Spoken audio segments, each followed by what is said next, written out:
hello everyone मोर चेनेलर अन्य एटा video লৈ আপোনালোকক স্বাগতম জনাইছো আৰু আজি এটা ৰেচিপি লৈ আহিছো বহুত দিন ভিডিও দিয়াই নাই কি কাৰণে দিয়া নাছিলো মই এটা কমিউনিটি পোষ্ট দিছিলো যদি আপোনালোকে চোৱা নাই পঢ়ি লব হেখিনি আৰু এটা আজি বুটৰ দালিৰ ৰেচিপি লৈ আহিছো খুব ধুনিয়া লাগিছিল খাই এনেকৈ বনালে খাবলৈ ভাল লাগে আৰু বলকচোন তেনেহলে আজি ৰেচিপিটো চাই লওঁ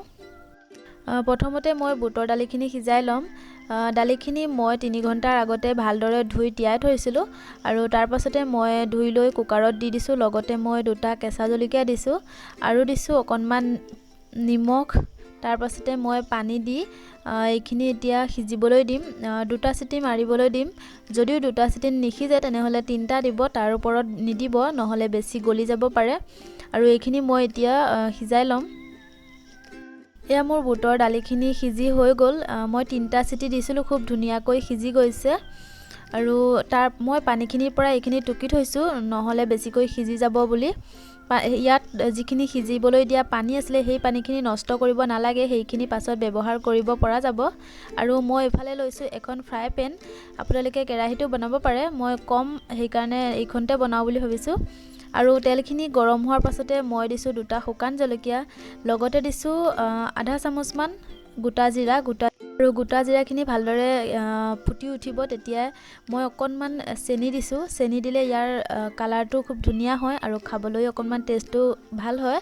আৰু তাৰ পাছতে মই দুটা পিয়াজ কাটি লৈছো পিয়াজখিনিও মই দি দিছো আৰু এতিয়া এই পিয়াজখিনি মই 1 মিনিট মান ভাজি লম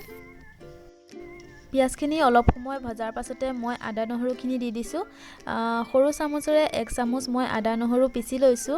আৰু এতিয়া এই আদা নহৰু আৰু পিয়াজখিনি খুব ভালদৰে ভাজি লব যাতে ইয়াৰ পৰা কেঁচা গোন্ধটো নাইকিয়া হৈ যায় এয়া পিয়াজ আৰু আদা নহৰুখিনি খুব ধুনিয়াকৈ ভাজা হৈ গৈছে আৰু পিয়াজৰ কালাৰটো চেঞ্জ হৈ গৈছে ইয়াতে মই দিছো 4টা মান নৰসিংহৰ পাত দিলে গোন্ধটো বৰ ধুনিয়া ওলায় আৰু তাৰ পাছতে মই দিছো এটা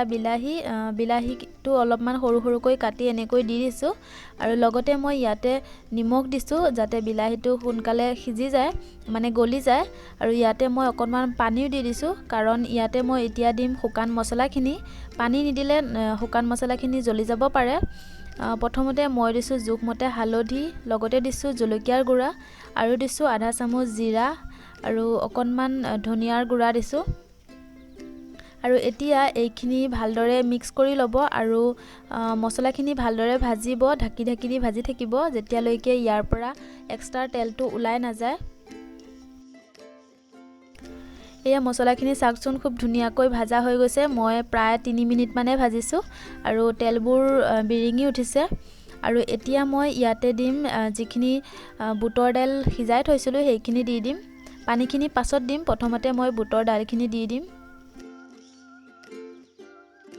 আৰু এতিয়া এই দালিখিনি কোন সময় ভাজি লব 2 মিনিট মান ভালদৰে ভাজি লব তেতিয়া ইয়াৰ সোৱাদটো বেছি ভাল হয় তাৰ পাছতে পানীখিনি দিলেই হ'ল বুটৰ দালিখিনি মই 3-4 মিনিট মান ভাজি ললো আৰু এতিয়া মই দিম পানীখিনি যিখিনি মই বুট বইল কৰিছিলো সেই পানীখিনিকে দিম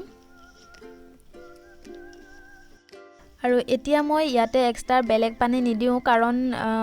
বেছি পানী হলে খাবলৈ ভাল নালাগে এই বুটৰ দালিটো অলপমান ডাঠ হলে খাবলৈ ভাল লাগে আৰু আমি যেহেতুকে পৰঠা লগত খাম সেই কাৰণে এনেকৈ বনাইছো আৰু এতিয়া মই এইখিনি অকন সময় ভালদৰে উতলিবলৈ দিম আৰু শেষত আপোনালোকে গৰম মছলাও দিব পাৰে ৰেডি হৈ গৈছে মই ইমানখিনিতে ৰখাই দিম কাৰণ এইখিনি ঠাণ্ডা হৈ গলে আৰু শুকাই যাব আৰু এয়া আমাৰ বুটৰ দালি ৰেডি হৈ গল ইয়াতে মই নৰসিংহৰ পাত আৰু অকনমান আদা দি এনেদৰে সজাই দিছো আৰু খাবলৈ খুব ভাল লাগিছিল মই অকনমান টেষ্ট কৰি চালো আৰু আপোনালোকে যদি এনেকৈ বনাই খোৱা নাই খুব সহজে ঘৰতে বনাই খাব পাৰিব আজি ৰেচিপিটো কেনেকুৱা পালে জনাবচোন কমেন্ট কৰি আৰু যদিহে ভাল পালে এটা লাইক কৰি দিব আৰু চেনেলটো যদি এতিয়াও সাবস্ক্ৰাইব কৰা নাই সাবস্ক্ৰাইব কৰি লব আগলৈ ভিডিঅ'বোৰ চাই থাকিবলৈ বিচাৰিলে নটিফিকেশন বেলটো অল কৰি থব তেতিয়া মোৰ নতুন ভিডিঅ' আপলোড দিলে আপোনালোকে পাই থাকিব ঠিক আছে তেনেহলে লগ পাইছো আন এটা ভিডিঅ'ৰ সৈতে আজি ভিডিঅ'টো ইমানতে সামৰিছো ভিডিঅ'টো সম্পূৰ্ণ চোৱাৰ বাবে বহুত ধন্যবাদ